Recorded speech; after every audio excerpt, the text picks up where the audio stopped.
Real মাদ্রিদে 7 মাসও টিকলো না Xavi Alonso. সিজনের শুরুতে রিয়াল মাদ্রিদের কোচ হয়ে আসে জাভি আলোনসো, আর সিজনের মাঝপথেই তাকে রিয়াল মাদ্রিদ ছাড়তে হলো। জাভি আলোনসো কেন রিয়াল মাদ্রিদ ছাড়লো এগুলা নিয়ে অনেক তর্ক বিতর্ক চলতেছে।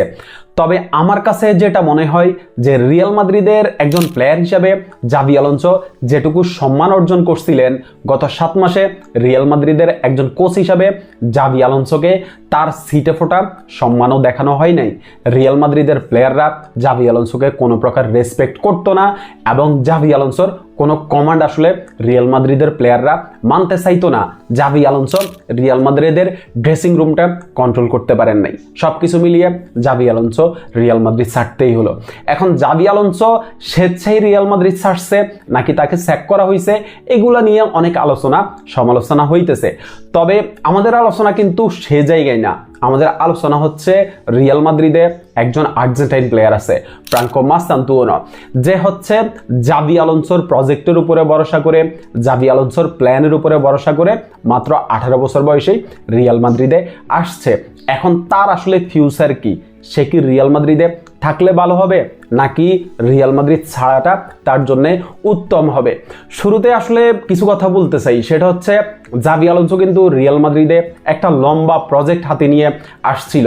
রিয়াল মাদ্রিদের রাইট উইংয়ে একজন right winger, proper right winger set করার জন্য জাভি আলোনসো শুরু থেকেই চেষ্টা করছিল, যার কারণে ফ্রাঙ্কো মাস্তান্তুয়ানোকে হচ্ছে জাভি আলোনসো সাইন করায় এবং ফ্রাঙ্কো মাস্তান্তুয়ানো হচ্ছে জাভি আলোনসোর উপরে ভরসা করে রিয়াল মাদ্রিদে আসে এবং জাভি আলোনসো কিন্তু শুরু থেকেই ফ্রাঙ্কো মাস্তান্তুয়ানোর ভরসার যে জায়গাটা, এই জায়গাটা হচ্ছে পূরণ করার চেষ্টা করে। ফ্রাঙ্কো মাস্তান্তুয়ানোকে জাভি আলোনসো শুরু থেকেই রিয়াল মাদ্রিদের আপনার একের পর এক ম্যাচে সুযোগ করে দেয় খেলার জন্য এবং রিয়াল মাদ্রিদের স্টার্টিং লাইন আপের একটা অংশ কিন্তু ফ্রাঙ্কো মাস্তান্তুয়ানোকে করা হয়।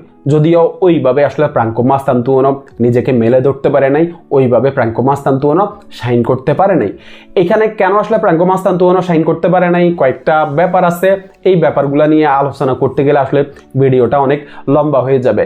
তবে আমি আসলে দুইটা কথা বলতে চাই। একটা হচ্ছে মাত্র 18 বছর বয়সে ইউরোপে এসে রিয়াল মাদ্রিদের মতো একটা ক্লাবের হয়ে শুরুতেই সে তার সেরাটা দিয়ে দিবে, এইটা বাবাটা বোকামি। আবার আরেকটা হচ্ছে যে রিয়াল মাদ্রিদের প্লেয়ারদের কাছ থেকেও কিন্তু ফ্রাঙ্কো মাস্তান্তুয়ানো কতটা সাপোর্ট পাইছে এটা আমরা মাঠেই দেখছি। সেসব নিয়ে আসলে আলোচনা করতে চাই না। এখন জাভি আলোনসো যেহেতু চলে গেছে, সেহেতু ফ্রাঙ্কো মাস্তান্তুয়ানোর ভবিষ্যৎ কিন্তু রিয়াল মাদ্রিদে অনিশ্চিত। ফ্রাঙ্কো মাস্তান্তুয়ানোকে আসলে এইখানে একটা সাহসী সিদ্ধান্ত নিতে হবে। নতুন যিনি কোচ আসছেন রিয়াল মাদ্রিদের, ওনার সাথে আলোচনা করতে হবে যে যদি হচ্ছে রিয়াল মাদ্রিদের ফিউচার প্রজেক্টে যদি ফ্রাঙ্কো মাস্তান্তুয়ানো থাকে তাহলে হচ্ছে সে রিয়াল মাদ্রিদে থাকবে, আর যদি কোচের প্ল্যানে ফ্রাঙ্কো মাস্তান্তুয়ানো না থাকে তাহলে আসলে কোনোভাবেই রিয়াল মাদ্রিদের বেঞ্চে বসে বসে পসার কোনো মানে হয় না। ফ্রাঙ্কো মাস্তান্তুয়ানোকে অবশ্যই রিয়াল মাদ্রিদ ছাড়তেই হবে। এখানে সিদ্ধান্তটা আসলে ফ্রাঙ্কো মাস্তান্তুয়ানোকেই নিতে হবে। সে কি রিয়াল মাদ্রিদের বেঞ্চে বসে থাকবে নাকি অন্য কোনো ক্লাবে গিয়ে রেগুলার খেলবে, নিজেকে প্রুভ করবে, নিজেকে বিশ্বের অন্যতম তারকা হিসেবে প্রমাণ করবে? এই ব্যাপারটা হচ্ছে ফ্রাঙ্কো মাস্তান্তুয়ানোকে আপনার এই সিদ্ধান্তটা নিতে হবে।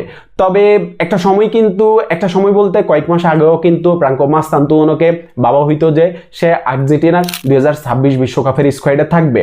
লাস্ট কয়েকটা মাস, আপনার 1-2 মাস রিয়াল মাদ্রিদে ফ্রাঙ্কো মাস্তান্তুয়ানোর যেই সিচুয়েশন, এই সিচুয়েশন থেকে কিন্তু এখন আর বলা যাইতেছে না যে ফ্রাঙ্কো মাস্তান্তুয়ানো আর্জেন্টিনার 2026 বিশ্বকাপের স্কোয়াডে থাকবে।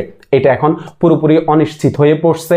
আমার কাছে মনে হয় যে আর্জেন্টিনার 2026 বিশ্বকাপের স্কোয়াডে থাকার সম্ভাবনা ফ্রাঙ্কো মাস্তান্তুয়ানোর একদমই কম। ফ্রাঙ্কো মাস্তান্তুয়ানো এখন যেটা করতে হবে, যদি রিয়াল মাদ্রিদে সে থাকে, যদি গেম টাইম সে পায়, নিজেকে প্রুভ করার সুযোগ সে যদি পায়, তাহলে অবশ্যই সে রিয়াল মাদ্রিদে থাকবে। আর না হলে অবশ্যই তাকে রিয়াল মাদ্রিদ ছাড়তে হবে। রিয়াল মাদ্রিদ না ছাড়লে কিন্তু ফ্রাঙ্কো মাস্তান্তুয়ানোর ক্যারিয়ারটা হুমকির মুখেই পড়বে। অতএব আমি মনে করি যে সিদ্ধান্তগুলো হচ্ছে ফ্রাঙ্কো মাস্তান্তুয়ানোকেই নিতে হবে। তার জন্য যেটা ভালো হয় সে অবশ্যই সেটা করবে। শুভকামনা থাকলো ফ্রাঙ্কো মাস্তান্তুয়ানোর জন্য।